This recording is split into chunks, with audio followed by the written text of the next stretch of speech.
Baseball. What is baseball? Who is baseball? Where did baseball come from? Is baseball even real? Yes, baseball is real. Let's find out just what the it is. The entire history of baseball, I guess? Since the days of caveman, people have wanted to hit round things with clubs. But one day, people in England were sitting around bored. They were tired of drinking tea and decided to touch grass. The lawn kind. They probably hadn't found the weed stuff yet. It was the 18th century and someone remembered their love of hitting things with sticks. But now they had to make it fun, not just murder. Let's see who can hit this rock the farthest is probably how it started. Yet William from Langfordshire was clearly the strongest and could hit the furthest, so they quickly got bored. They sat around and they decided they needed an objective. "I know," exclaimed Alexander. "We can run in circles." And so, baseball was born. Little did the baseballers know that they were just copying a game that was already invented called rounders. But rounders sucked. There were no steroids, no fans, and no groupies. Baseball needed some spark. See, rounders kind of looked like pickup basketball with sticks. Baseball had to be different. How could baseball prove who was the most skilled and also had the biggest dick? It was 1845, and Alexander Cartwright decided that rules needed to be laid down. On paper. Rounders had a major problem. The batter had to decide whether the toss was any good before he hit it. The guys got together and said, "Fuck that. We need to have an imaginary square and then hire a judge to oversee that square because thinking for ourselves is dumb."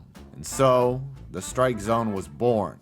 The basic rules of the game were then decided on by New York City's Knickerbocker Club. It went like this. Some dude in the middle has a ball. Some dude at the other end has a bat.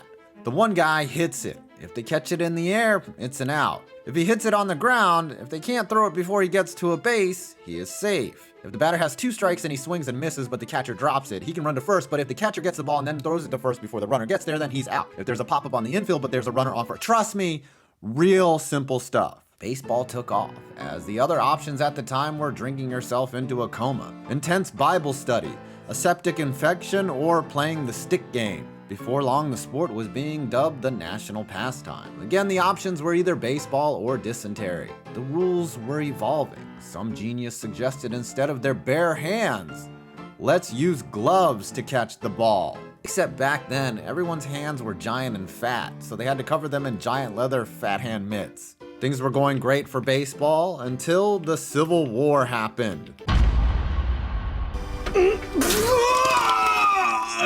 After all those people died and America's problems were fixed, Okay, so you're free to go. But we're cool, right? everyone got together and said, "Hey, since there ain't no fighting and dying no more, we should play that baseball shit again. But this time, for money." The first pro league was founded in 1867, 20 years after the first recorded baseball game in the USNA. We just went through an entire armed conflict which nearly tore the fabric of our nation apart. I think baseball should be for everyone. Oh, that's a good one. The professional leagues grew and people fighting off cholera came to watch. But there was a problem. Too many people came to watch. Until one day a team owner had a brilliant idea. "We can put up a fence to keep out the pores." And in doing so, they inadvertently invented the coolest shit ever. The home run, the nuke, the tank, the bomb, the tater, the moon. You get it. Seriously though, back then, the fence really was just the literal first paywall. But then along came this big fat guy. Yes, George Herman Ruth, aka the Babe, changed the game forever. Club owners realized that big fat man hit ball far equals dollars. So they got rid of the baseball that was made out of stuffed oatmeal and put a rubber center in it. The dead ball era was dead. They banned the spitter, not for sanitary reasons, but because in the 20s everyone recognized the game needed more scoring.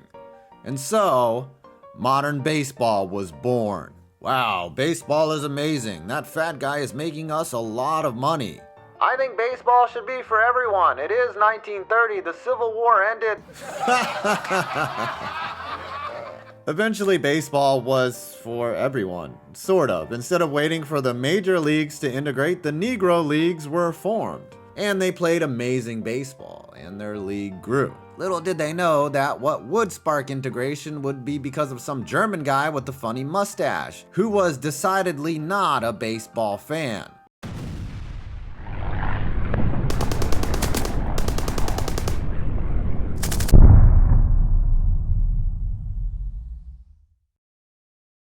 Guys, we have a problem. Literally all our players are being sent to war.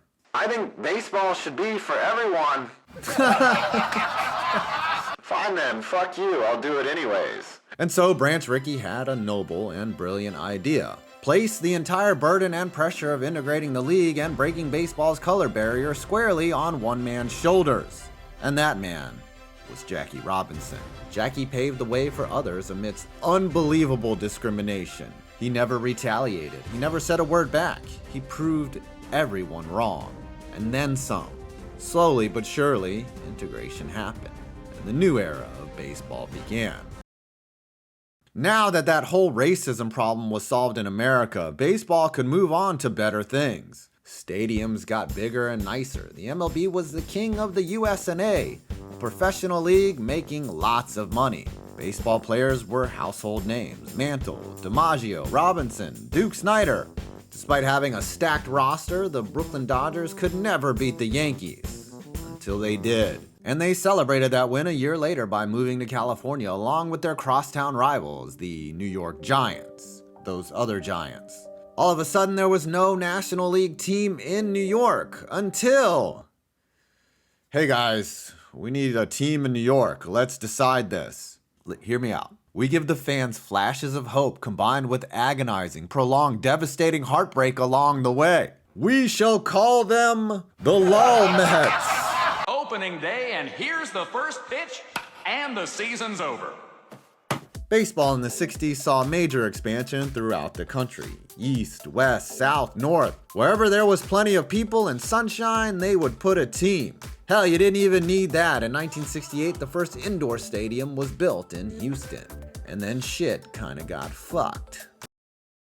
Because the Astrodome couldn't grow grass, this thing called AstroTurf was invented in the 70s. Yeah, that's a great idea, playing baseball on carpet stapled to concrete. Little did they know AstroTurf would be the least of MLB's problems. We're making so much fucking money. I fucking love this baseball shit.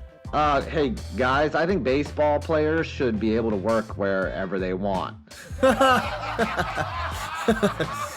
Ooh, that's a good one.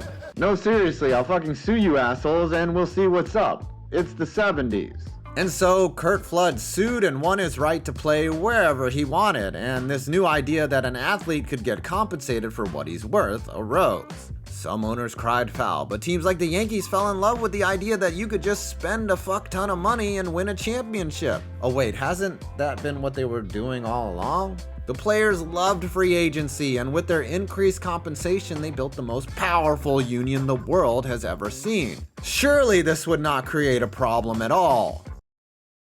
Hey, players, we're not making enough money. We can't pay you. We have indisputable evidence that you colluded and underpaid us for years. Oh, that was just a paperwork thing. How about we just stop working? Okay, fine, but you can't go do any drugs. Also, let's make sure this doesn't ever happen again.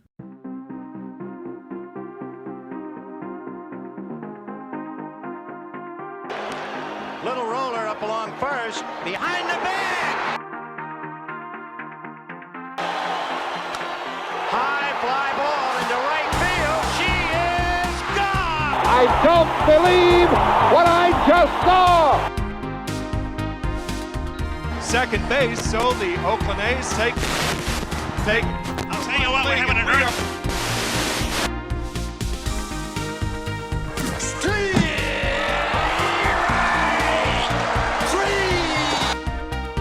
Rose has accepted baseball's ultimate sanction, which is lifetime ineligibility.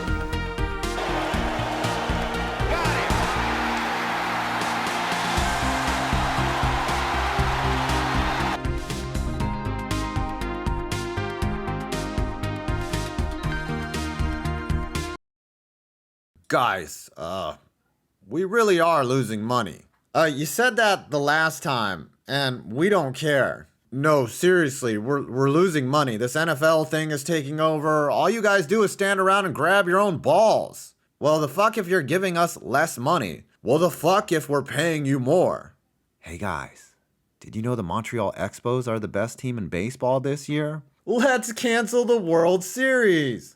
And so with the 1994 strike, baseball went away. The greed of both sides caused much fallout. The already ambivalent fans left in droves. Only one thing could save baseball, and that was drugs. Down the left field line. Is it enough? Gone! Swung on, there she goes. Number 62. In the left field. Number 70. Here's the payoff. A floater to Bonds, and he hits it high. He hits it deep, and it is up here. Hey guys, thanks for saving baseball. Sure thing, boss. Take them to the dungeon.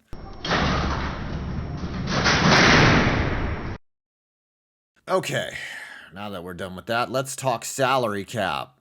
No. Oh, I'm sorry, I didn't mean to say that. I meant luxury tax. Huh? So yeah, any one of us can pay you whatever we like, but if we go over a set amount, we get taxed. And where does that money go? To poor Bob over here. I mean, I guess that's fair. Can you believe they bought that shit? Luxury tax. Are you kidding me? And so baseball has made its way through the eras and has evolved into a game that doesn't even look like it did 150 years ago. Now we have a pitch clock, a batter clock, the band shift, mic'd up players, disgusting sliders, disgusting forkballs, nukes to the moon, freak defensive plays, freak athletes, rampant cheating by everyone, and the game has never been better or weirder. However, that is the history of baseball. Hey guys, we need more money. Where do you think we can squeeze a few bucks from? I know, gambling. You mean that shit we banned Pete Rose for? Oh my god, that's good. Holy shit, I love you guys. Come on, let's bring in the strippers. Come on, bring them in. Do you like coffee? Of course you do. And there's nothing like a warm, fresh batch of aromatic coffee filling your morning with smells of optimism and delicious, ethically sourced Arabica beans. So, after this video, you can go to benchwarmerbrew.com from the link below and order my beans, either pre-ground or ground. And if you subscribe for monthly deliveries, you can save up to 25%.